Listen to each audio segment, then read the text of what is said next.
What's up, YouTube? It's your boy Lil Mackie Rob, aka Meat You already know. And yeah, I hope y'all doing good, man. I hope y'all are doing fantastic today, because I know I'm doing pretty good. And yeah, man, I hope y'all staying warm. Shit, it's already dark as hell outside. This definitely gonna be my last video I'm gonna record for today, because I wanna go spark a J. And play some rivals. I still haven't, even though I made the video on the thing and I've been making like videos and shit, bro. I want you to know I haven't even played the thing yet, bro, and I'm kind of upset with it. I haven't even touched Rivals since the thing in Human Torch dropped. So I'm ready. I'm fucking ready to get some of that action in. But here's the thing, fuck nigga. No. But yeah, man. I hope y'all doing good, man. I hope y'all doing great. I hope y'all enjoying your day. I'm good.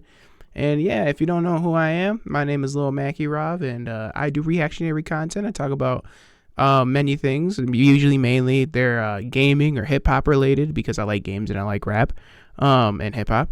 But they can also just be kind of anything I find interesting at the moment. But honestly, yeah, it's definitely just mainly hip hop and games and shit. But yeah, so today's no different. We're gonna be reacting to another video. We're actually be reacting to another video from Legendary Drops. He's a real well-known content creator in the gaming space. He's real good with his reviews on things, with his takes on a lot of things, with how he makes his videos. He's a pretty solid dude. So he made a video here a couple days ago, or a few days ago. It's been 4 days, called "They're Taking Over Games and Nobody Stands a Chance." Now, it's a very vague title, and I have no fucking clue what the fuck he's talking about. So I'm interested. I want to react to it. I was gonna watch it anyways, and I figured if I'm gonna watch it by myself and kind of rant on my own about it, I might as well watch it with you guys and kind of see how y'all feel about this. So yeah, as always, I'm always gonna put the original video in the description below, so you make sure you guys click it, come back here to this video, give it a like.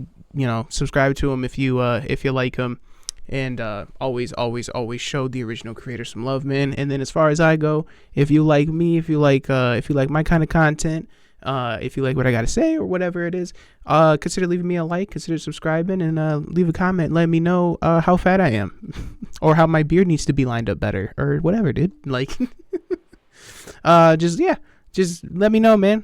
But yeah, let's just get right to it. Let's just get right into it. They're taking over games and nobody stands a chance. I wonder who he's talking about. I need you guys to make sure that I'm not losing my mind, that I'm not seeing things, because from my perspective, it looks like all the games the players are the most excited for, the ones that I always forget. Let me speed it up to a little bit. We're gonna go 1.25. that they're enjoying the most, the ones that they're talking about the most, the games that have been the most successful outside of a couple of outliers. I'm not saying that it's all of them, but they're all coming from the East.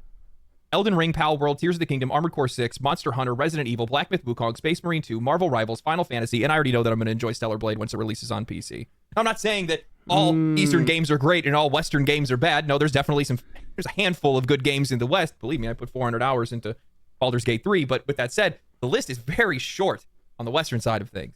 And I think this is something that the vast majority of the industry doesn't want to discuss, especially games media, because, well, it means that they're losing relevance. Western games are losing relevance by extension. Western media then loses its relevance as well. There's been a cultural shift over the years where players are not being prioritized, but these Eastern studios are prioritizing those audiences. And as a result, because that cultural shift doesn't happen over there, well, they're taking advantage of a situation and they are skyrocketing in popularity. They're gaining more players, they're gaining more influence, and more importantly, they're gaining more money, which makes them a major threat to the rest of the industry. Yeah, I mean, I 100% agree. No, definitely, I've definitely noticed a lot of the Eastern studios, like you just said, all those games he just listed, Black Myth Wukong, Stellar Blade, Resident Evil, Marvel Rivals. Like, we're getting a lot of good games that are coming out of the East, the Eastern countries. And honestly, I think that just kind of just chalks down to it. I don't think it's the fact that they're really paying attention and caring for the players. I mean, they are, don't get me wrong, but I think it's just the fact that what the East is doing something that the West hasn't done in so long, and it's just make a good game for the sake of making a good game.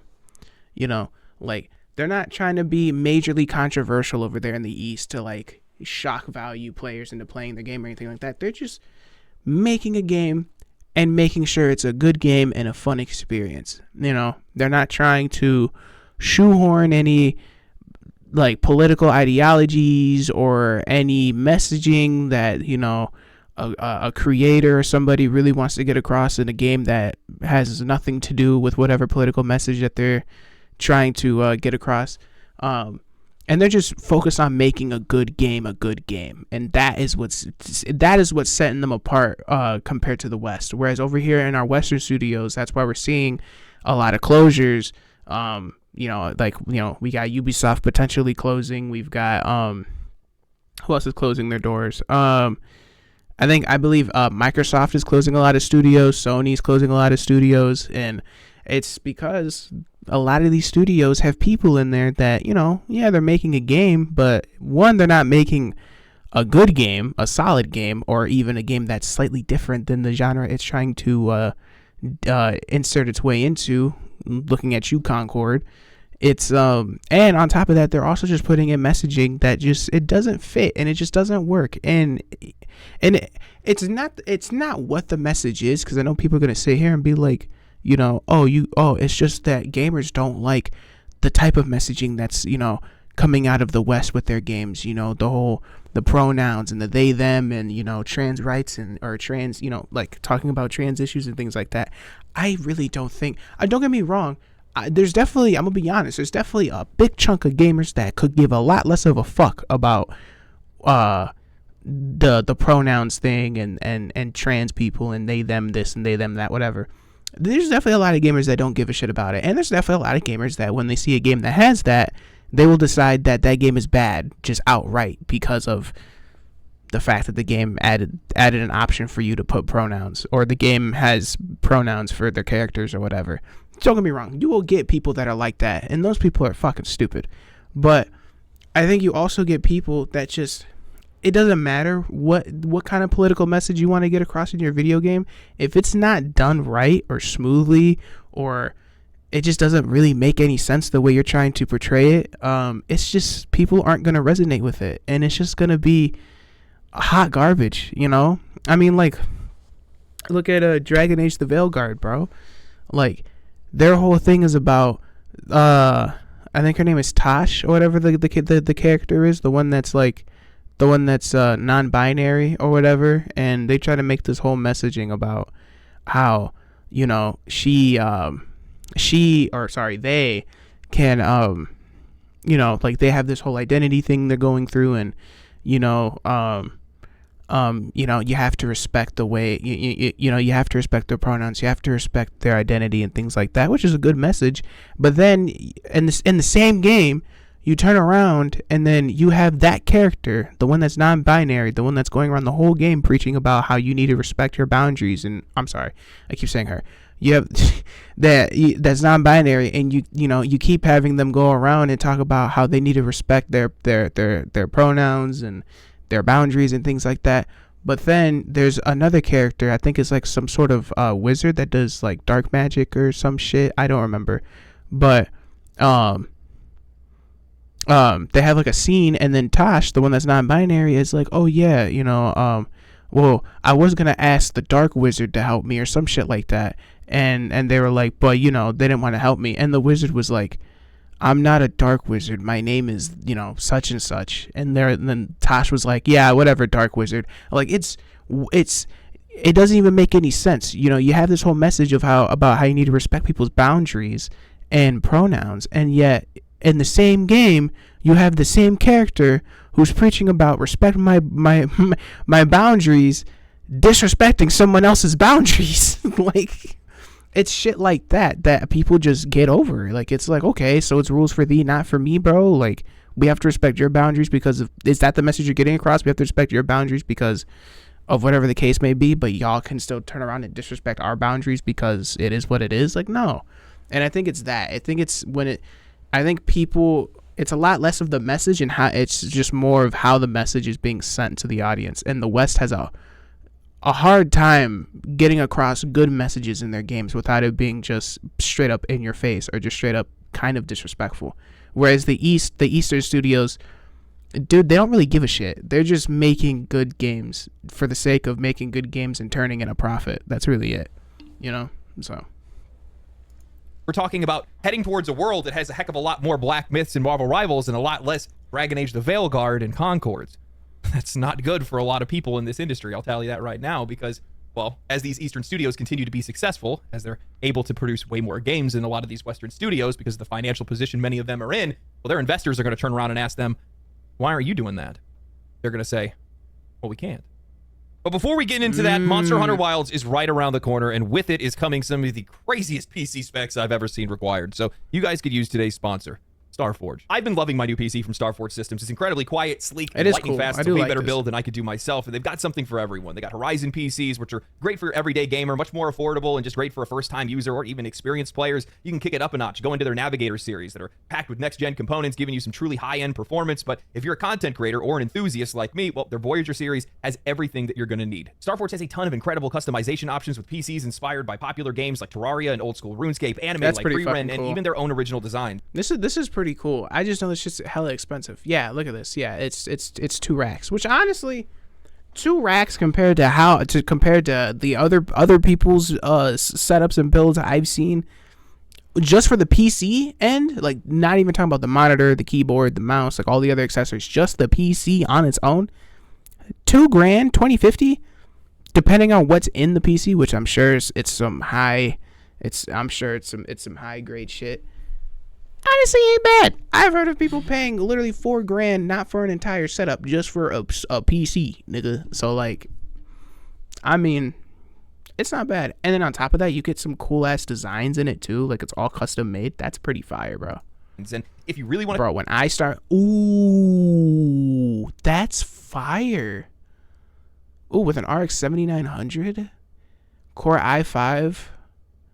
Yeah, that's kind of nuts, bro. That's kind of nutty right here. I'm not gonna lie. That's pretty fire. Oh yeah, bro. When I start getting some cash, ooh, you fucking bet your ass, bro.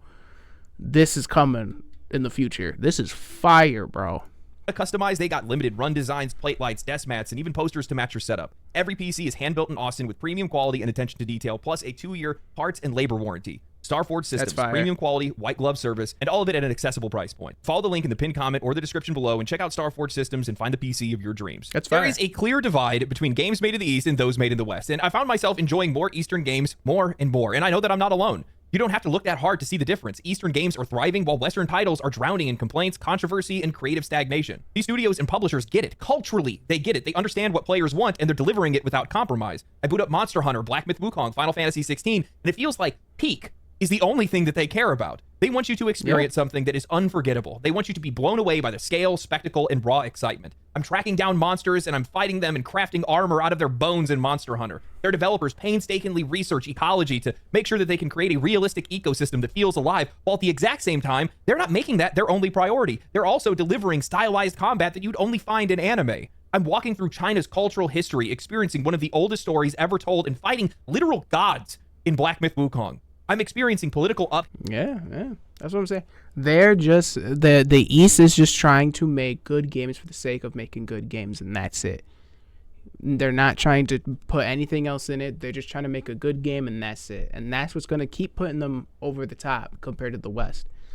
And yeah, bro, the games media, all these people, you're gonna see them. You're gonna see a lot of the games media really shit on anything that the East produces because it's just better, and these people are too in bed with all these Western developers and Western companies to get all their early access exclusive bullshit that, you know, they're gonna naturally hate on the East, you know. But unfortunately for them, we the gamers decide what's in and what's not, and you know, it is what it is. It is what it is, bro. I won't lie, bro. Black Myth Wukong is so good. And honestly, I do want to get Monster Hunter. I just see the specs, bro, and I need to see what my PC specs are. I'm pretty sure I can run it, but I don't want to spend $70 on a game that I'm not gonna be able to run properly. So I'm waiting. But Monster Hunter does look fire. Black Myth is gas.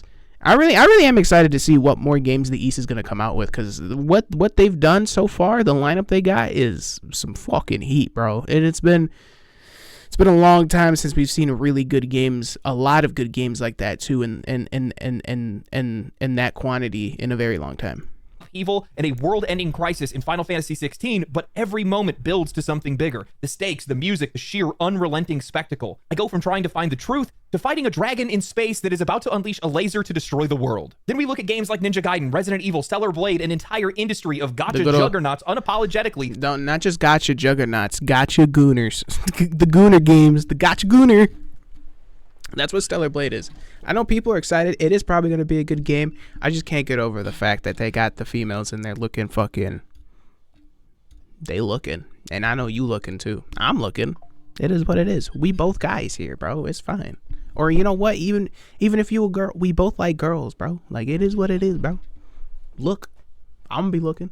Delivering cool, badass, and attractive characters. These studios are not afraid to give players what they want. Whether it's over-the-top action, ultra-stylized designs, or characters that are as powerful as they are attractive. Western games, well, they've been moving in the opposite direction. Yeah, this chick. This is the non-binary. I keep fucking it up. This is the non-binary person that decided that they want everybody else to respect their boundaries, but they are quickly to disrespect everybody else's in the game. And it's so fucking stupid, bro. The androgynous, desaturated, corporate-safe designs that plague Western titles, nobody's asking for that. Certainly not the players, certainly not women. I see countless 2B cosplayers, but, I haven't seen a single person willingly dressing up as Abby from The Last of Us Part 2, so I guess we might see some Concord cosplays this year. But, it's not just the aesthetics. Oh, that's crazy, bro. Just walking tombstones all around Comic-Con or some shit, that'd be fucking hilarious. It just says R.I.P. Concord. The priorities. Eastern Studios are focusing on the player experience. It seems like the only thing they actually care about. They're not obsessing over realistic sweat physics in a first-person shooter. They're making sure that the controls feel incredible. They're not wasting time on irrelevant tech demos. They're refining gameplay mechanics to perfection. They aren't ballooning their budgets to insane proportions for the most useless things. They aren't trying to be Hollywood. They're trying to be video games.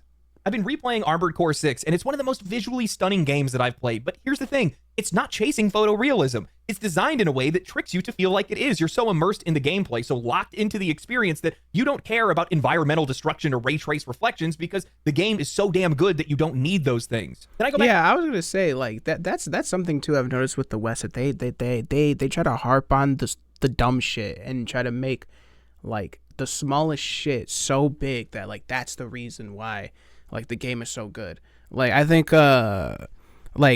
for Assassin's Creed Shadows, like other than some of the slight changes that they've made, the biggest thing that they harped on about was the fact that it had realistic hair physics, bro. And I'm like sitting here like I don't give a shit, bro. Like I grew up playing these video games when they looked like pixels on a screen. Like, I mean, like, dead ass, like, the OG Mario, that was just actual 8-bit pixels. Bro, the original Super Mario is still one of the best games to ever be created. Ever. Hands down. No contest. And it's an 8-bit. I don't give a fuck. I will play 8-bit Mario more than I'll play Super Mario, the new Super Mario Bros. And that has nothing to do with the fact that, and that's nothing to do with, oh, well, the new Super Mario Bros. is worse than the old one. No, they're both really good games. I like them both. I'm just saying, the graphics of shit, it doesn't fucking really matter that much. As long as the game is just fun and good and addictive, nobody would give a shit. Bro, for decades, we've been playing games that arguably look like shit, especially when you go back to it. Bro, when I used to play Midnight Club, which one was it? I forgot which one it was. It was Midnight Club, it was like Midnight Club LA, I think, was it? One of them, bro. It was one of the older Midnight Clubs, bro. And back then, when I was playing it, it was so fun. I didn't give a shit what the fucking graphics look like. Back then, the way I remember Midnight Club and like Need for Speed Underground and Need for Speed Most Wanted, I promise you, most of us who played that and haven't gone back to it since we were kids, we remember it as like some crazy looking game. Like it was super high def, like it was like realistic as shit. Brother, go back to those games today in 2025. Them shits look like Play-Doh, dog. But guess what? We didn't give a shit. Maybe, and people could say, well, that's because we didn't have the great graphics like we do now to compare it to then. Sure, but still, like, when something looks like shit, I even back then, I would tell you it looks like shit and I don't want to play it or I don't want to engage in it or watch it or whatever. It doesn't matter. It's just the fact that all those racing games were so fun that it completely, the fun factor overshadowed the fact that the games look like fucking Play-Doh. Even to this day, I've gone back because I have my PlayStation 2 under my pool table, and it works. I'll plug it in and I'll play it from time to time when I'm really bored. And I have Need for Speed Underground, Underground 2, and Most Wanted still on disc. I played Most Wanted like a couple weeks ago. Dude, when I loaded up, was I like, oh wow, this looks very old? Yes. But when I started playing it, I remembered how fun the shit was, bro. And I completely did not give a fuck about how bad the graphics are for Most Wanted. I just cared about the fact that, yo, this game is the shit. I remember why I love this game so much. It's just good. You know? Graphics is cool, but when you only focus on and harp on about how good the hair looks or sweat looks or how the face moves, and like that's what you're harping on about with your game, bro, it's going to make people not want to buy it because they're already going to see, okay, well, you're talking about all this detail that doesn't matter. It makes me feel like you have nothing as far as gameplay wise that's actually of significance. I'm not going to play it or I'm not going to buy it. And then two, it's just not important, bro. I still play Fallout New Vegas vanilla to this day. There's a video on it on my channel. I'm going to make another one. But I play vanilla textures. There's entire mods to completely overhaul the textures and graphics of the game. I don't care. I play OG New Vegas graphics. And anybody who's played New Vegas graphics and especially plays on PC heard me say that and is looking at me like, what the fuck? Why do you play vanilla? Why do you play vanilla New Vegas? Because I can mod it, sure, I can make it look better, but the game is so good that I don't give a shit what it looks like. I just want to play the game. And there's a lot of people who think that too. You know what I'm saying? Like, graphics don't matter. Graphics don't matter any more than the actual gameplay. And honestly, the gameplay matters way more than how the game looks. I'm going to be honest. You got to make a fun game as the foundation, and then you can work on the graphics and nice hair flip textures later on. But the main thing should be the game. That's it. And that's what the East does way better than the West. At Western AAA games, and what do I get? A checklist simulator, a tutorial that assumes that I've never touched a controller before, a protagonist that will not shut up, constantly telling me what to think and what to feel, a game world that exists only to make a point, not to be explored, and their obsession with open world bloat, because why make a game feel big when you can make it look big? Western developers want to force you through a message, Eastern developers want you to lose yourself in the experience. They are holding your hands through a painfully self-important narrative filled with stiff, corporate-safe writing. They're letting you engage with a world that feels alive. Eastern games are just built different. That's why they are dominating, and that's why they're going to continue to dominate. It's going to make it harder and harder for a lot of these Western studios to be able to stay relevant. Now, Japanese games being popular isn't anything new. In many ways, Japan is what built the foundation of modern gaming. If it wasn't for Nintendo dragging the industry out of the gutter in 1983, well, we probably wouldn't even be having this conversation. But we're not just talking about Japan. It's China, it's Korea, and beyond. Apparently, nobody took notice that 2024 featured an entire wave of Eastern studios stepping into the AAA space, shaking up the industry, and forcing Western studios to confront the reality that they're not the only game in town anymore. And I noticed this shift when I saw historically mobile studios start to step up into the AAA premium game space. Take Grand Blue Fantasy Relink. This was a game by Psy Games, a studio known for gacha games like Grand Blue Fantasy and Shadowverse. Why would they suddenly decide to make a AAA, full production, full-priced game unless they knew it was a smart investment, unless they saw an area of opportunity? Turns out they did, because Grand Blue Fantasy Relink sold 1 million copies in just 11 I was about to say, I won't lie, this game does look pretty fun. I think I'd play it low-key. days, and it has still continued to sell, and the players loved it. Then it happened again with Stellar Blade. Shift Up, another gacha-focused studio, jumped into AAA gaming, and the result? Another massive success. A game that sold over 1 million copies. It's likely to outsell its PlayStation numbers entirely once it actually launches on PC. The Gooner game, dude.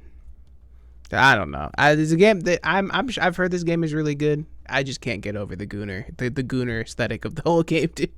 They really did make these girls fine as fuck, my boy. See, modders are going to have a field day with this one. Then a first-time Chinese studio delivers a AAA cultural masterpiece in Black Myth Wukong, a game that shattered Steam's concurrent player records and sold 20 million copies in 1 month. It was bold, visually stunning, deeply rooted in mythology, blending diverse storytelling techniques and cinematic cutscenes, and had exhilarating combat that just kept you hooked. Its tight linear progression and light yet meaningful customization stripped away any necessary bloat. It just offered a pure, content-rich experience that pulled you in and refused to let you go. And who could forget Pal World, allegedly made for under $7 million, reaching 25 million players with 15 million copies sold on Steam. That's crazy too, how much this blew up. I honestly didn't think this was gonna blow up as big as it did, but no, what the fuck, it really did. It really did. I should have played this when it came out. I'm gonna be honest. A game that crystallizes just about everything players have been asking for, what they've wanted, the freedom that they've wanted. Finally, we saw the release of Marvel Rivals, storming onto the scene with stylized characters, great gameplay, killer performance, non-intrusive monetization, and overall just a fun experience for players that helped the game reach over 600,000 concurrent players on Steam with over 20 billion downloads across all platforms. With the success of these games, the shift is undeniable and it's not slowing down. 2025 is already shaping up to be another massive year for Eastern developers. Monster Hunter Wilds is going to explode, potentially breaking over 1 million concurrent players on Steam. I could easily see it. I mean, Monster Hunter World quintupled engagement across the entire franchise, so there's no telling how far this new entry can go. Players are already excited for Phantom Blade Zero, Wu Chang Fallen Feathers, Light of Motrium, and Tides of Annihilation, all made by Chinese studios stepping up to steal the show. And after seeing all these successes and the engagement that I'm seeing from the players, how excited people are for some of these games that are coming out, I think that Eastern studios have figured out what Western gaming has refused to accept, that the layoffs, the cancellations, the flops aren't because gaming is dying. Players aren't leaving games, they're leaving Western games. They're seeing an industry that's at war with its own audience. They see the greed, the arrogance, and the creative bankruptcy, and they're stepping in to, well, take what Western studios have abandoned. And I think that's very true. That is very true. You know, even though the Eastern studios, obviously they're still making these games to turn a profit, and that's especially why they're not doing the stupid shit that the Western studios are doing. They're just making good games and that's it. Obviously, it's all still to make a profit, but they're also not. But that's the thing, is that the East isn't fighting its audience. That's a good point that he brought up, because a lot of studios here in the West, they just refuse to listen to the customers, because at the end of the day, and that's how I'm worded when I talk about the Western studios, because the way they look at us is two ways. I believe they call us gamers, of course, for one, and then two, they just look at us as some numbers, right? Because that's all we are. We're just numbers that just either inflate or deflate, and we give them money or give them less money. That's how they look at us. They don't really look at us as like gamers or people, or I want to say they don't look at us as people, but they don't really look at us as like gamers like that too much. At least that's how I feel. So that's how I refer to us when I talk about the Western studios. It's the fact that they don't listen to their customers at the end of the day, because we are gamers. Yes, we're all involved in this. Yes. But we're still customers at the end of the day. We're paying customers at the end of the day. I don't know why. I don't know what has gotten up the Western studios' ass within the last few years, but it's like they just refuse to listen to their customers. And it's fucking insane. They would rather listen to, I don't know what they're listening to. I don't know if it's people they're hiring. I don't know if it's the higher ups that at these studios that are trying to get these fucking messages across and get these political ideologies and put in their video games. I don't know what's going on, but they refuse to listen to their customers, and then they turn around and get more upset with the customers because they're not buying the bullshit that they're making, and because they feel like they're entitled to your money just because of who they are, just because of whatever studio they are. And it's fucking stupid.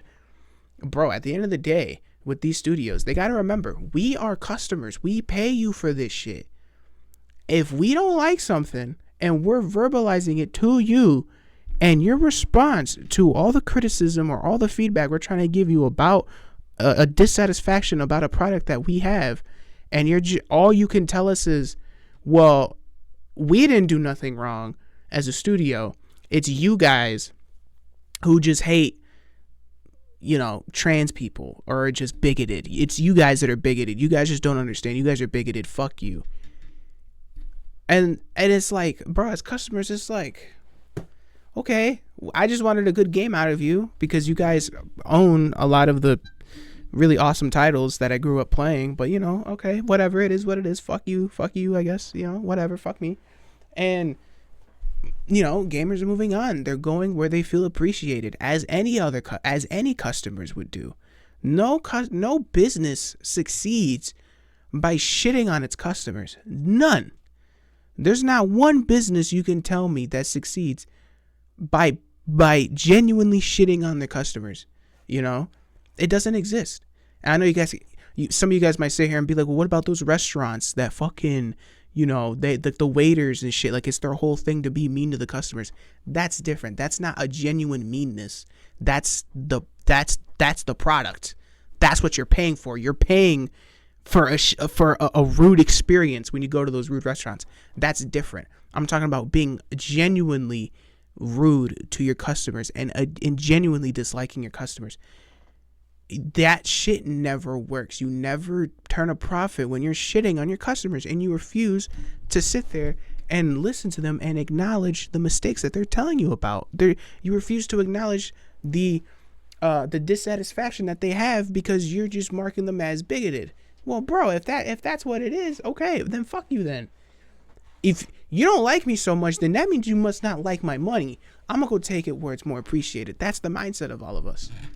And I think it's valid, bro. And that's the thing I like with these Eastern studios is they're not really vocal like that. They're vocal when they're talking about their game. They're vocal on what they're fixing or what they're doing.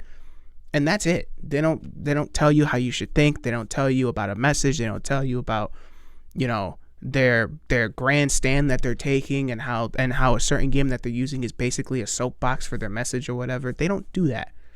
They just say, hey, we're making a game. It's got all this shit. You guys like it? Cool, here it is. What else you guys want to see in it? And they listen. The industry is threatened by this, and they should be, to be honest with you. I mean, look at the way that games media reacted to some of these releases, because while Stellar Blade reviewed relatively well, it wasn't without controversy. Heck, they actually had to write an article to tell everybody, why is Stellar Blade so controversial? Are attractive characters unrealistic? Female beauty standards in gaming need to evolve. I'm sorry, but saying that beauty standards need to evolve is like saying that controversial. Are attractive characters... Stellar Blade controversy. Are attractive female characters unrealistic? Let's take a look at the controversy surrounding Stellar Blade and the main character, Eve. Bro.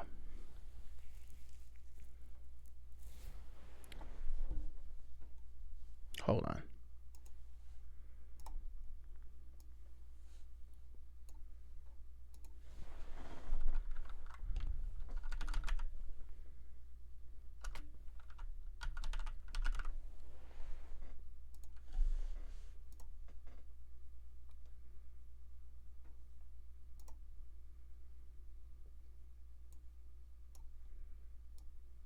Okay. And yet this person is realistic. This person's realistic. Right? That's what I'm getting at. This green, gray-skinned person with horns and a lip piercing and a bull ring, that's realistic. That's this chick, she's not realistic. No. We need to talk about how unrealistic this is. But this is realistic. This is acceptable as realism, apparently. Like, what are we talking about? What the fuck are we talking about? It's a video game. Literally, it's a fucking video game. Nothing in it is supposed to be realistic. Bro, even fucking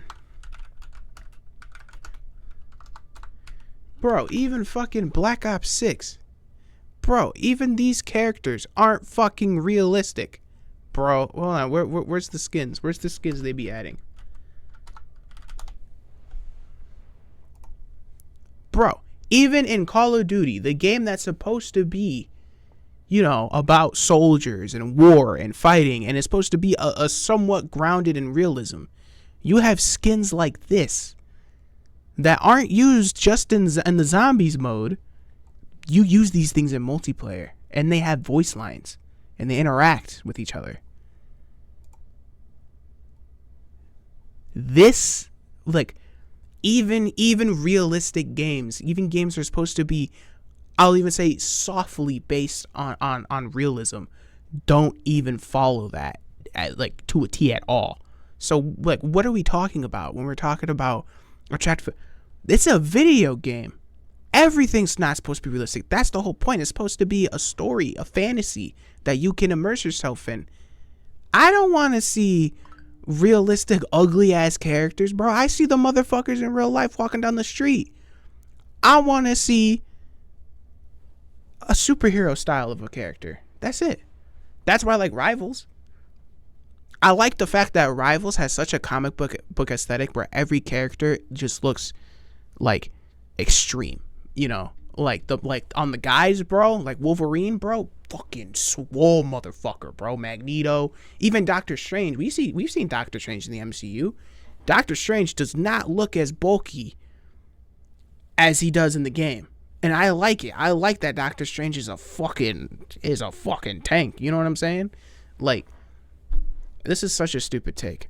Unrealistic. Female beauty standards in gaming need to evolve. I'm sorry, but saying that beauty standards need to evolve is like saying that gravity needs to be more inclusive. You can try to change reality all you want, but people will always be drawn to what they find appealing. That's it. And then came Black Myth Wukong, and that's what they absolutely lost it. Developers not responding to the accusations that they made up, not responding. Wait, let me see that. Absolutely lost it. Developers not responding to the accusations. Black Myth Wukong has a release date, but still no reply to reports of sexism. Game Awards 2023. Because goodness without teeth punishes not. I don't know what that means, but has a release date, but still no reply to reports of sexism. So I've played the game. What is sexist? What? That they made up, not responding to their headquarters being vandalized because of the accusations they made, not answering questions about inclusivity in a game about a monkey. That's when it became painfully. I was saying the game about a monkey. I fucking felt that, dude. Like, what is sexist in this game? I'm so lost. Clear. The industry is terrified of these rising Korean and Chinese studios because they can't control them, so they attack them instead. The only controversy surrounding these games was fabricated by media outlets desperately trying to reinforce their own narrative and their own worldviews. And it became laughably obvious once reviews started rolling in for Black Myth Wukong, with multiple critics slamming the game for a lack of female characters and diversity, not realizing that women played a key role Act 3 and beyond. I brought this up before. I think I showed it all. Yo, you dumbass. See? And that's my problem with a lot of games media today, is that they make whole reviews without even finishing the whole game. They play like an hour, if that, of a game, and then they're like, this is shit, you know. And it's stupid. Like, what happened to giving, you know, a full review after you know, complete the full game? Who the fuck makes a full review on a game and you haven't even completed Chapter 2? There's 6 chapters in this bitch. You only completed up to Chapter 2? You didn't even complete Chapter 2. You completed Chapter 1, probably, and that was it. Bro. Stupid. Off in one of my last videos, but it still blows my mind that Inverse would straight up call anyone who bought the game Chinese nationalist and anti-woke. Let that sink in. Look how detached from... Do you see what I'm saying about the West wanting to push such weird fucking like political ideologies and political standpoints into video games or in video game conversations, that it just turns people off? Like, what is this? Black Myth Wukong isn't even good, but that won't stop Chinese nationalists and anti-woke sales. Brother, I love the game. I'm gonna tell you this right now. I'm not a fucking Chinese nationalist. I mean, if it gives me some free Chinese food, maybe I will be. You know what I'm saying? Give me some egg rolls or some shit. Hell yeah. I'm not a Chinese nationalist, I'll tell you that. And I have multiple people in my life that are very much transgender, and, you know, I know quite a few people who are like that. So,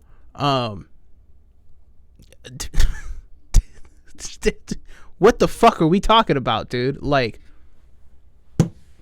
what are we talking about? But this is the shit that I'm saying with the West. They wanna harp on these weird political like ideologies and standpoints, and they're using their video games or their news outlets or their games reviews as soapboxes to preach this whole, you guys are bigoted, you guys are apparently Chinese nationalists and fucking anti-woke fucks.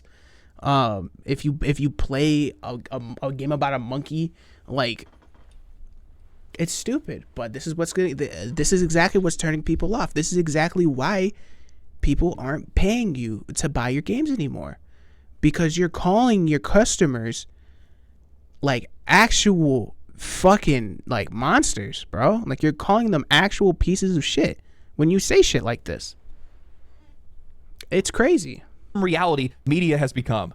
Fun action game, no political messaging, monkey with the big stick go bonk. Yeah, that's fascist. This is about an industry that is panicking. Western publishers and media have spent the last decade trying to dictate what players should want, and now it's backfiring. Eastern studios aren't arguing with their audience. They're just giving them what they want. Hell, I just saw that Marvel Rivals had planned to do mid-season rank resets. The players said no, and Marvel Rivals just said, okay, that's fine. I think that's what a lot of the industry is. And they listened. That right there let people know exactly why they should stick with playing with Marvel Rivals versus a counterpart as Overwatch or something. I'm not trying to say Overwatch is doing this whole woke this whole like bullshit with the fucking political standpoints and shit like this.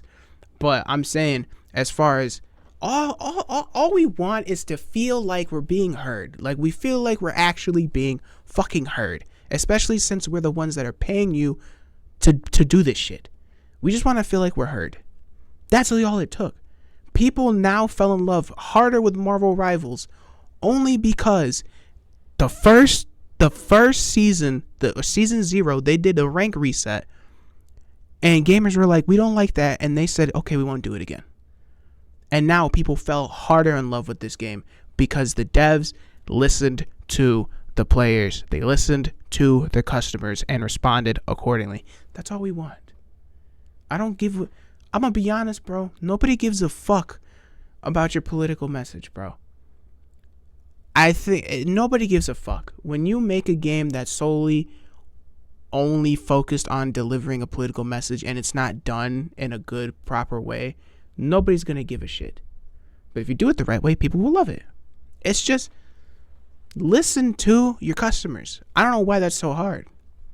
Is gotten away from, not what games should be about, not what games should be, but who games are for. Eastern studios, pretty much across the board, are just doing a better job at recognizing what players want and are giving it to them. That's what you need to do to succeed. A lot of Western developers and media are just so caught up in today's events and politics that they're forgetting that players are playing games to escape from that. Eastern games are thriving because they're not chasing trends or politics. 100%. They're chasing timeless experiences. They're crafting worlds that players want to revisit years from now, not just ones that are going to give you Twitter engagement for a few weeks before fading into irrelevance. Just the topical nature of Western games is already a death sentence. I was thinking about this the other day, and I'm like, I played Borderlands 3 a few years ago, and the entire time I was playing it, I was like, dude, nobody's going to remember any of these pop culture references, any of these cringe jokes, or anything like that, because it was just so modern day. It was so today for that game when it released, and I'm like, people aren't going to remember this stuff. I was thinking about Dragon Age the Veilguard. Do you think 20 years from now, somebody's going to pick up that game and go, what's this about? What are they even talking about in this? Eastern studios have just they're literally not gonna give a fuck, bro. Like, no. Like, the same way I just talked about how I went back and played Midnight Club because it was a good game and I love it. Nobody's gonna go back and play Borderlands 3. I tried going back to play Borderlands 3, and I won't lie, I didn't like it. It was so boring. I remember why I stopped playing it, because it's just boring. It's just not good. And he's right. It is definitely just too modern day, bro. Like, it's just there's nothing that sticks with you in that game, you know? And then Dragon Age, I didn't even touch Veilguard, I'll tell you that right now, but I'm not dying for it. I don't give a shit about it. The amount of fucking people complaining about it, like online, I already understand what the exact story is because of how much I hear about it, you know, online and in these conversations. I'm not going to be missing that. I don't give a shit. And definitely 10 years from now, I'm not going to be like, damn, I should really pick up that Dragon Age game I never got a chance to play. Fuck no. I know no one's going to give a fuck. Been so much more consistent. They don't have any of that extra bullshit that's in there. We just see the normal complaints from them. I think that's another thing to think about as well. When you think about some of these Eastern studios, the vast majority of controversy that surrounds them is the normal stuff. Day one performance, patches, expansion content, microtransactions. I want to go back to those days, man. I'm getting sick and tired of talking about some of these issues with some of these Western games. You don't see their developers, their mentally ill developers, going on Twitter and having a meltdown. They keep their politics and their opinions out of their games and out of the public eye, and they just focus on doing their job. They let their games do the talking instead. And, oh man, their games are talking. You know, it's been a while since I've done a review. I need to do a review. I've been playing Armored Core 6 again, and it is insane how good that game is. It's absurd how good that game is and how little spotlight it got. The players that loved it, they loved it. The players that don't haven't played it yet.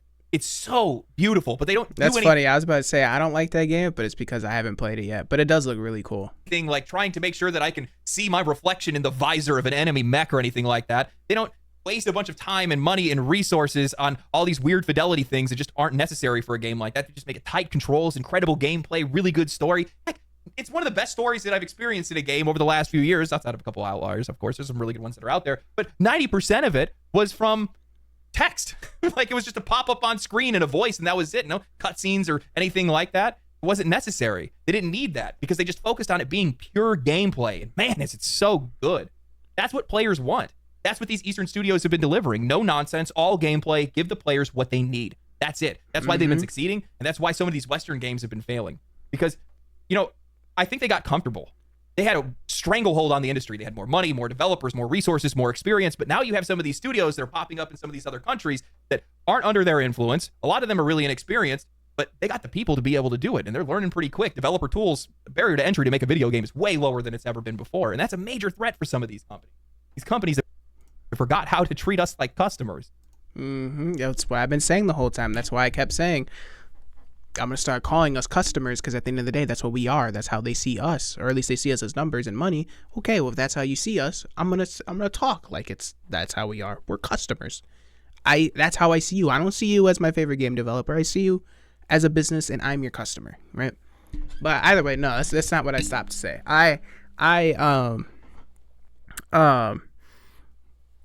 What do you say? Oh, no, I agree. I agree with what he said. And that's it 100% why, like, that's why I think Rivals and Overwatch is such a good example of seeing this happen in real time.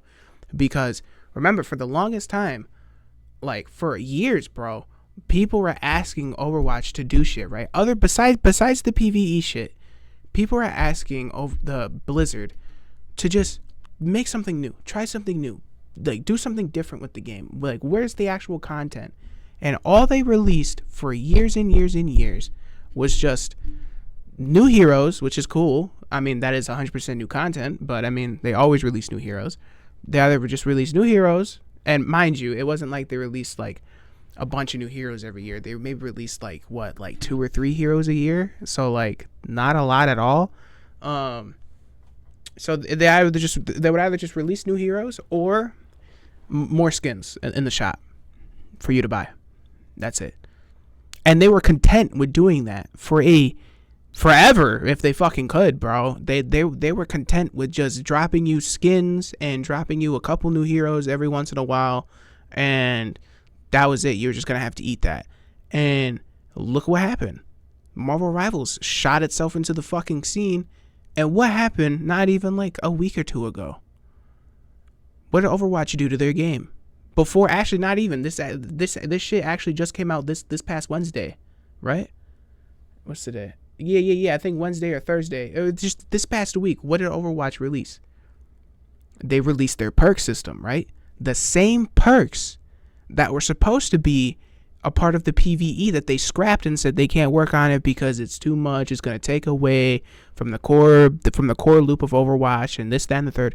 They took the same things, the same perks, and threw them and added them back, or not added them back, but added them to Overwatch. And now people, at least the Overwatch fans, I haven't played it yet, but they're saying this is a great thing that's happened, that this is something that they've asked for, just new content in general, to change up the game for years, and they're so excited that it's finally happening. But it's not happening because Blizzard was like, oh yeah, let's fucking work on this, let's get it. I mean, and don't get me wrong, I'm not stupid. I understand the perk thing. Yes, I understand. Of course, this is something that they were definitely working on for a while. That you don't just start making shit like the day of or whatever, or like a week before, and then now you like drop shit. I get that. They were probably working on the perk thing for a minute, but it's funny enough how they definitely accelerated its process, it seems like, with the appearance of Marvel Rivals. You know what I'm saying? And so now, like, we're seeing this happen in real time, where now the Western developers are actually looking at their games and being like, okay, we have competition. We need to make sure we keep the fans that we have. We keep the players that we have. We need to add shit to keep them engaged. Okay, let's do this. And now they're doing it, all because of competition. And that's why I'm excited for the East to be making games, because it's going to actually bring in competition that the West needs. Everything we just saw with Overwatch and Marvel Rivals, that's just on the small scale. Now we're going to start seeing this on a much larger scale across the industry, and this is either going to make or break the Western developers hopefully they just quit the shit and just start making games again. And the Eastern developers coming over and starting to make real big waves in the games industry as customers, this is perfect for us. This is exactly what we want. Competition between the companies to get us the best products that they can deliver to try to win us over on their side. It's how it should always be.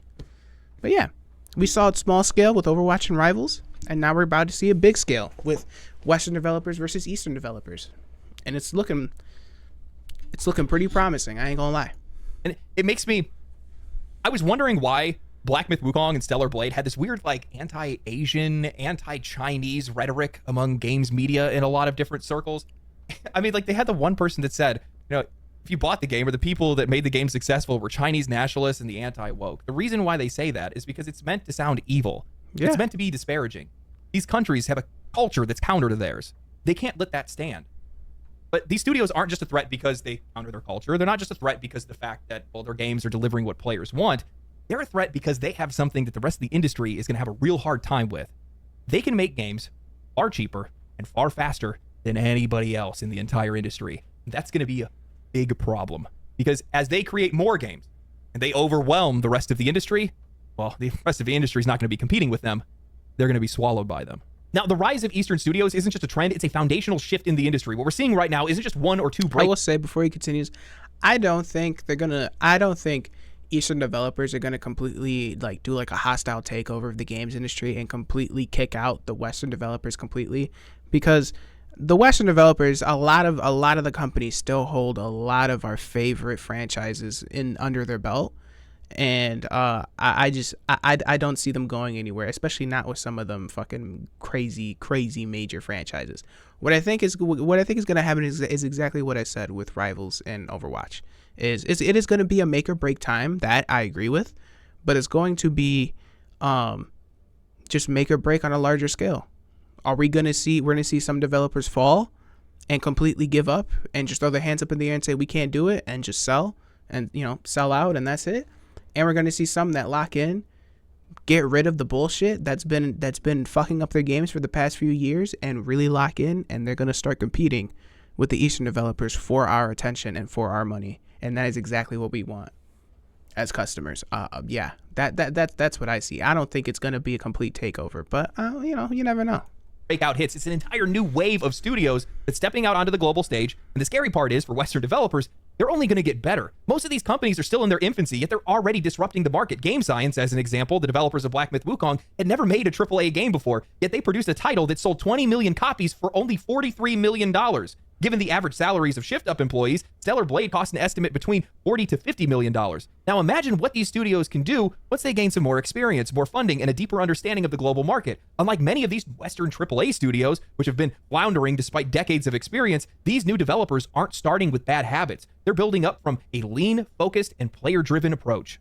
One of the biggest advantages for a lot of these Eastern studios is just cost efficiency. The Western gaming industry is drowning in ballooning development costs, with AAA games exceeding $200 to $500 million budgets. We're seeing longer development cycles, higher failure rates, and lower margins, yet somehow these guys keep spending and inflating their budgets even more instead of actually refining their gameplay. In contrast, Eastern studios are operating on a fraction of the cost, yet delivering polished, high-quality games that rival or surpass that of their Western counterparts. And I think the reasons for this are pretty straightforward. They have a focused design philosophy. Eastern studios are prioritizing gameplay first rather than overproduced cinematics and unnecessary bloat. Their teams are more efficient. They're not building massive, bloated development teams that take years to onboard and years to manage. Their production is more disciplined. Without the need for endless games-as-a-service monetization models, they're just focused on delivering a complete experience. And what's really scary for a lot of these Western publishers is that not only are these Eastern studios going to get better at their jobs, they're going to get more efficient over time. There's no denying that in some of these Eastern countries that they have lax labor laws that allow for faster, more demanding work cycles. It's not a good thing from an ethical standpoint, but it's an advantage when it comes to pure production output.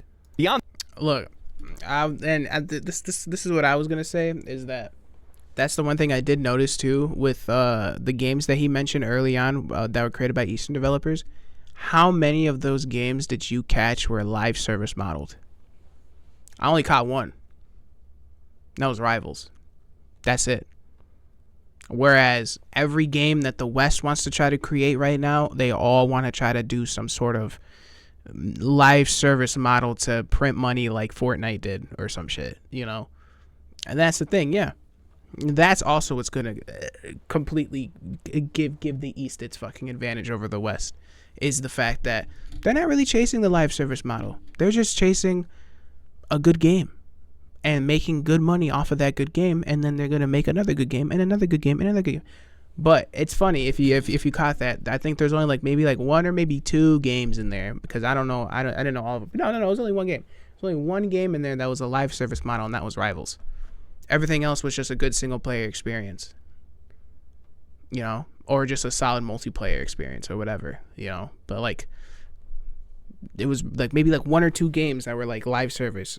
Oh yeah, I guess Monster Hunter Wilds will count as a live service. So Wilds and Marvel are like the only live service games that they made. Everything else is a single player experience. There's your difference right there. That's what I'm saying. The West needs to stop going after the Fortnite bag. Fortnite was like legit lightning in a bottle. You're never gonna replicate that in a million years. You're not. So stop trying to. But they won't, because they see other games be able to do it. So why can't they do it? You're not them. You don't have the ideas. You just don't have the ideas. You don't have the team that can create something like that, and that's okay. You gotta work with what you got. But they don't care. On that, something else that works to their favor is that workplace culture in many of these Eastern studios rejects the Western industry's obsession with toxic positivity. The idea that all work must be praised, all criticism must be soft, and 11 strategies for praising employee work without causing team resentment. What? A toxic positivity? What the fuck? nobody can ever be called out for doing a bad job because in Eastern studios, criticism is direct and result driven. If you mess up, you're told directly. There's no hand-holding, no excuses, no performative social media activism. Employees are expected to improve. Bad work doesn't just get a... Hold on. I have to see. What is this toxic positivity?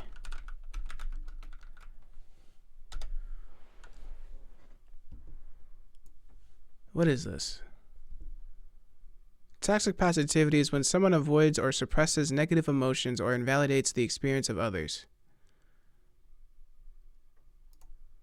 Dismissing someone's negative emotions, minimizing other people's feelings, shaming others when they don't feel positive, ignoring challenges and focusing on the positive, using feel-good quotes to hide true feelings. Oh, you know what? You know what this is definitely most prominent in? It has nothing to do with video games. Theater. It's just so prominent in theater, bro. I used to do theater in high school, and I would go on audition to get the main lead in these performances, bro. And I always knew I was never getting it when my teacher would do this right here, using feel good quotes to hide true feelings. My director, I would like sing or whatever. I'm not a good singer. I would like sing or whatever, and like, you know, whatever. I would sing my little shit, and then I'd be done, and then she'd sit there and she'd be like, "Oh my God, that was the best song I've heard this entire night, Milton. That was amazing. That was amazing. How did you do that?" And I'm like, all right, bitch. Okay. Fuck you. Okay. Fuck you. Yeah, I would be pissed because I knew what she was doing. That's a true thing. That's a true thing. If what I just did there, if what my director used to do to me in high school is how these fucking companies are working and like giving each other feedback with shit, oh bro, dude, nah, this is crazy. Oh no, they're fucked. They're scuffed. In the workplace can lead to feelings of burnout, guilt, and shame, and can discourage others from sharing feelings. So it is a real thing. Okay. I thought that was some bullshit we just made up today. But okay, never mind. Toxic positivity, boys. Pass because it aligns with corporate social agendas. The game is always the priority. Personal beliefs and cultural narratives don't override the responsibility to deliver a great product. Compare this to the West, where some developers are spending more time policing their communities rather than making better games. You've got studios that are hiring based on ideological alignment rather than skill, fearful of offending social media mobs, and constantly engaging in PR firefighting rather than focusing on making something great. Eastern developers don't have that problem. There's another huge advantage that these Chinese studios have in particular, and it's access to one of the largest gaming markets on the planet, while Western studios don't. Many Western AAA games don't release in China due to strict censorship laws or a lack of appeal to Chinese audiences. Fair. That artificially handicaps Western studios, while Chinese studios have no problem releasing their games both domestically and internationally. Look at Black Myth Wukong. 75% of its sales came from China alone, yet it still pulled in millions of Western players. Now imagine what happens when a Chinese studio makes a game that's even better, with higher global appeal, and also at less than half of the development cost of a Western AAA game. That's where things get really dangerous for Western developers. These developers aren't just a threat because they're making games that players want. They're a threat because they're only going to get better at it. They're going to get more experience. They're going to get more funding. They're going to learn from their mistakes. They're going to make games faster, and they're going to make them cheaper. Western studios can barely keep up as is, and they're already at a financial disadvantage. The fact that Eastern studios can produce high-quality games at a fraction of the cost and twice as fast is likely going to create an entire industry shakeup. If a Western studio needs $300 million in 6 years to make a game, but an Eastern studio can do it for $50 million and in half the time, who do you think is going to win in the long run? While many may see this as spelling doom for the industry as we know it, I see it as a rebirth and potentially the start of something greater. Bigger Western studios will be forced to do better, to be better. They'll have to be smarter with their spending, focus on the right things, and going back to paying attention to the audience and meeting the needs that aren't met. Sure, some studios are going to get caught in the undertow, but many studios are going to restructure and reprioritize, and with the rise of some of these Eastern studios, it's going to come new perspectives on how to make games, how to create new genres, and how to create customer satisfaction. You know, one of the things I brought up in my review of Black... Yeah, that's exactly what I said. It's going to breed competition, which at the end of the day, as customers, that's exactly what we want from these companies. Like I keep saying, you want to see the potential that this kind of competition can breed. Look at Rivals and Overwatch. Look at what Rivals did to Overwatch.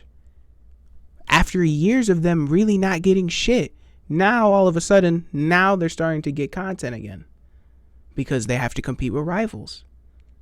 They have real competition now. And they acknowledge it too, you know? So on the, like I said, on the small scale, you can see it. You can see what happens when you get competition. You get a better game. You get a better product out of it. Now, this is just in a bit of a larger scale where it's on multiple games instead of just you know, the two in the hero shooter. And mind you, by the way, what they also say before Rivals came out was that the hero shooter genre is dead. Nobody wants to play it. Then it's oversaturated. Well, what happened? Rivals came out and completely debunked all that bullshit out the window because it's just a good game. And now they're saying the same thing with just the industry in general. Games are oversaturated. Nobody wants to play. That's it. And now look what's happening. The East is coming in with all their games, and we're picking them up and playing them, and it's completely throwing out all that bullshit out the window that they're trying to harp on about. Competition is good. Us as customers should never be upset when there's competition. We should only appreciate the fact that it's there, it's fair, and now whoever wins it is based on us and what we find as acceptable and what's not acceptable. We decide who wins at the end of the day, man. We set the standards. And we do need competition to be able to visually see what those standards are. Because without it, I mean, we clearly saw what our standards were with just the Western developers. They were just able to make barely passable video games and release them, and people bought them just because of the namesake and because they, they were games. You buy the game. No, not anymore. Not anymore. Now we're gonna set some higher standards. Now that we have a different now that we have different product coming in. With Wukong was how appreciative I was of being able to learn more about Chinese culture. A lot of people outside of China have little to no context on its legends, history, and mythology. Many Western audiences just have a surface level understanding at best. Vague concepts like the Great Wall, dynasties, and martial arts. Games have the power to change that. Black Myth Wukong wasn't just a game, it was a bridge. It introduced millions of players to a rich cultural history that they may have not have explored otherwise. And this is where things get really interesting for me, because while exposure to new cultures through art can be a beautiful thing, China's gaming industry isn't just any industry. It operates under the watchful eye of its government. And that comes with baggage. No references to Taiwan, Tibet, Tiananmen Square, no sensitive religious or political imagery, no blood, suggestive themes, or excessive brutality. This isn't just speculation. Western companies have already censored themselves to stay in the Chinese market. Blizzard suspended a Hearthstone player for supporting the Hong Kong protests. Hollywood studios regularly edit their films to appease Chinese censorship. NBA teams scramble to apologize after comments supporting Hong Kong went viral. Hell, there's a ton of things that you can't even say in Marvel Rivals in-game chat. Yeah, a lot of people are going to have concerns about China's growing influence in the gaming industry. We're all aware of Chinese censorship, propaganda, and soft power strategies, so it's understandable to wonder whether gaming is going to face that same fate. But call me an idealist, I think that China's success in gaming might actually lead to a crack in that armor. We're already starting to see signs of that shift, because Black Myth Wukong, while the game was toned down in China, in its Western release, it still featured intense action, blood effects, and darker themes. This suggests that Chinese developers, when targeting a global market, are prioritizing Western audiences' expectations over domestic restrictions. If they want games to sell worldwide, they can't afford to be completely sanitized. The more success they find outside of China, the more likely these studios are to push back against censorship, or at the very least, create separate versions for those games to appeal to broader audiences. And this is what makes the future of Chinese gaming so fascinating to me, because as their industry grows internationally, the pressure to loosen creative restrictions is only going to increase. Right now, China's biggest weakness in this market is its own government-imposed limitations on creative expression. If their developers want to compete at the highest level, they have two choices: either ease censorship to stand alongside Western and Japanese studios, or remain shackled by their government oversight, preventing them from ever reaching their full potential. For all the concerns about censorship, market influence, and industry shifts, there's something undeniably exciting about what's happening. Gaming is evolving in a way that we never could have predicted, and at the center of it all, well, we're witnessing a genuine cultural shift, one that could reshape not only the industry, but the way that people from vastly different backgrounds engage with one another. People love to dismiss gaming as a pastime, but in reality, it's one of the fastest growing industries in the world. It's already overtaken movies, television, and music, and not just in revenue, but as a cultural influence. I'd argue that moniker that baseball used to get, where the people would say baseball is America's favorite pastime. I low key would take that moniker and throw it on the video games, bro. Truthfully, you know how many, bro, there's so many people in this country that play video games on the regular ever since COVID, and even before COVID, dude.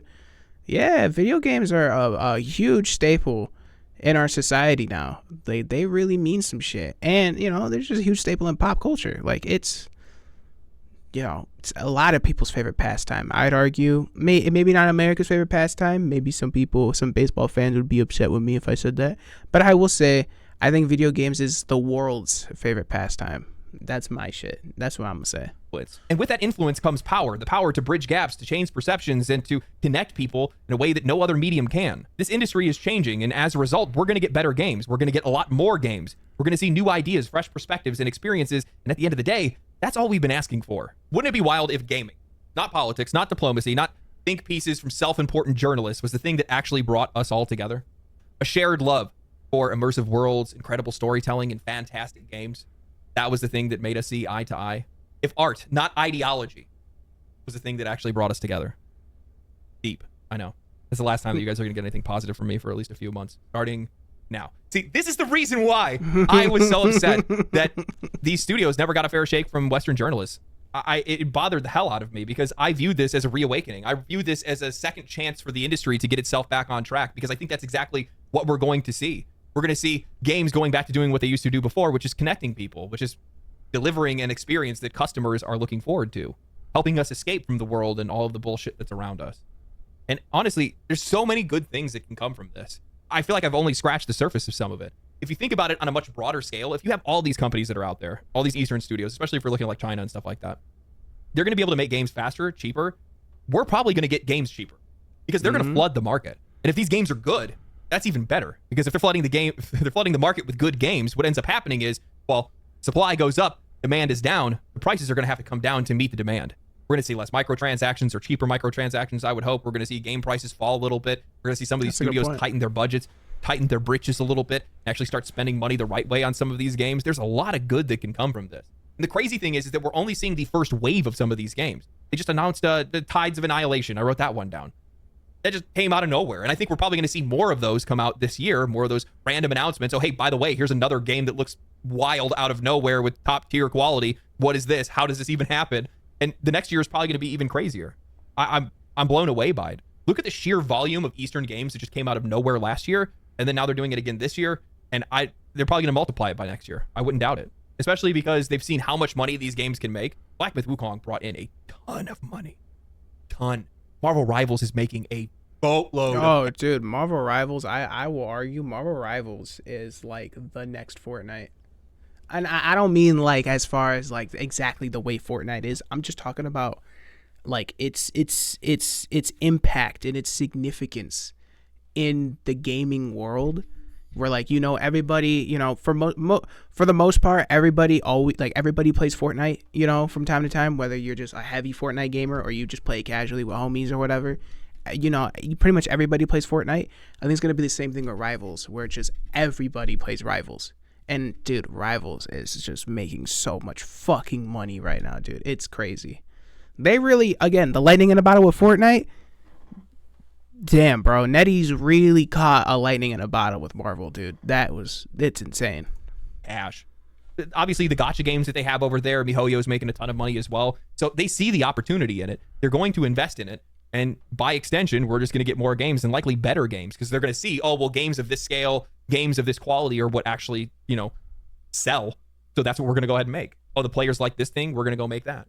This kind of loops me back to this video that I'm planning on doing relatively soon about copycat games, where you're seeing some of these studios take premises or games that, well, other studios have that they have not done a very good job with, or they haven't handled its success very well. Overwatch being a really good example of that. I also think that Light of Motrium game is probably going to be relatively disruptive.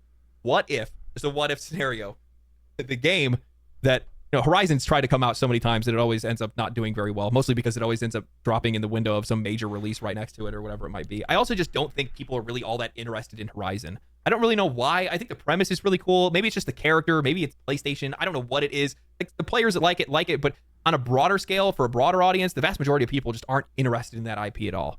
But then you have this Light of Motrium. Same premise. Just throw in some Elden Ring-esque fighting mechanics and things like that. Throw in some mounts and whatnot. And players are going to eat it up. You know what it is? I think I could probably figure out why people don't like that game. And I'm telling you, it's super simple, but it's probably the biggest thing. It's the way the colors are, bro. I'm going to be honest. Because, okay, let's look at Horizon real quick, right? Because he's talking about Horizon Zero Dawn. I think that's what he's talking about, right?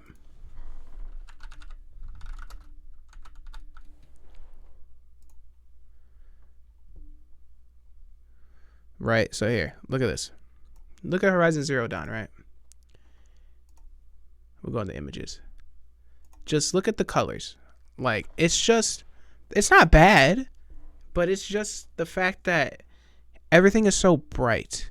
Everything is so colorful, And I guess maybe to like a lot of these what do you call it? These developers, you would think this is what gamers want. They want bright, colorful, immersive, like really like aesthetically pleasing worlds. But I'm gonna be honest with you, bro. I think the broad audience of gamers that that's there, I don't think they like this. I don't think they like how colorful these games are. I think that's why the broad audience can love and appreciate, and they go crazy for darker set games like Elden Ring, like Black Myth Wukong. Like, people don't mind colorful shit, but people go crazy for dark themed shit, like either dark in color or just like dark aesthetic shit. Like, like, here, hold on. What's the game that he mentioned? Let me see. What did he say? Scale, for a broader audience, the vast majority of people just aren't interested in that IP at all. But then you have this Light of Motrium. Light of Motrium. So let's look that up. Let's see what this is about. Because maybe I'm just talking shit. Here we go. Light of Motrium. Ah, no, it literally is the same shit. Okay, so maybe I'm talking shit. It's the same shit. It's colorful. It literally looks like Horizon, bro. It's literally Horizon. Wait a minute. This is crazy. Wait.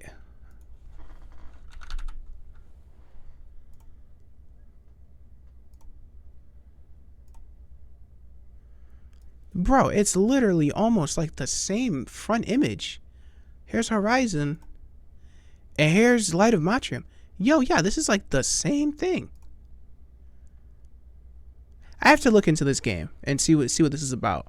Because this is actually really interesting. Because like I said, I still think I'm partially right on what I was saying.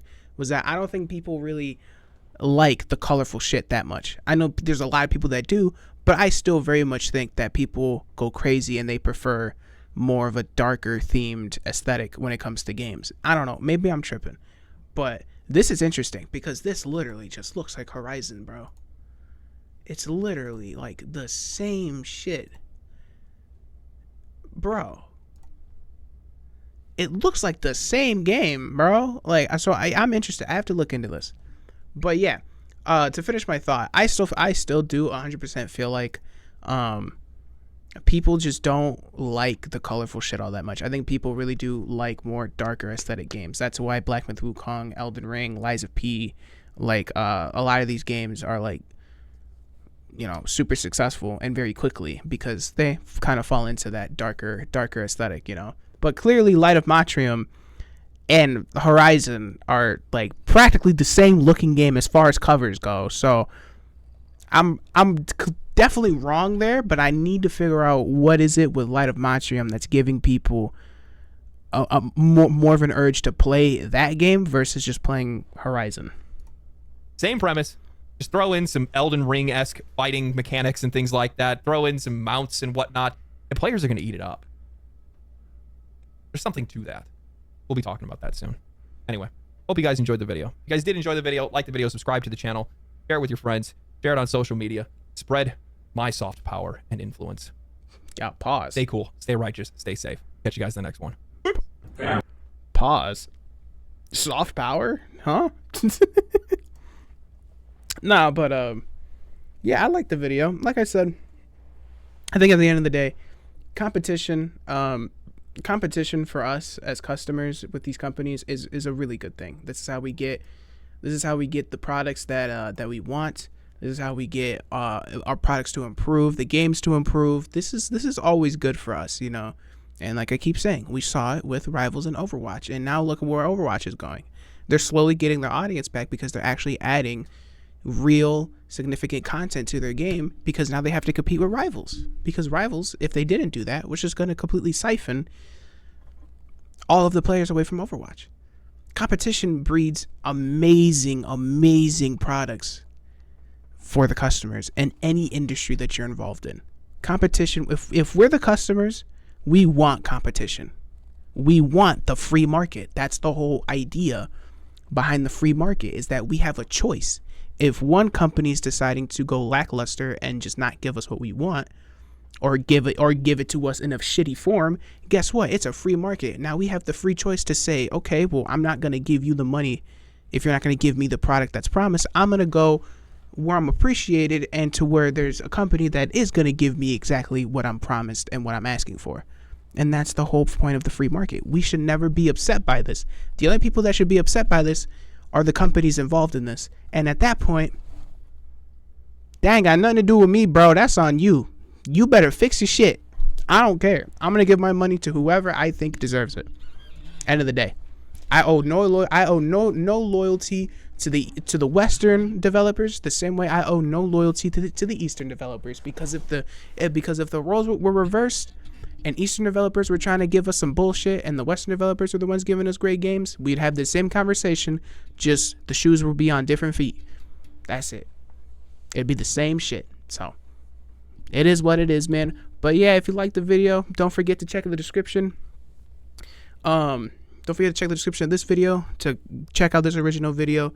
Show Legendary Drop some love, man. He's always on top of the game, man. He's always up. He's always up. He's always on top of news. He's always giving good reviews on shit. So make sure you guys show him some love. And if you like this video, leave me a like, leave me a subscribe if you want to see me some more.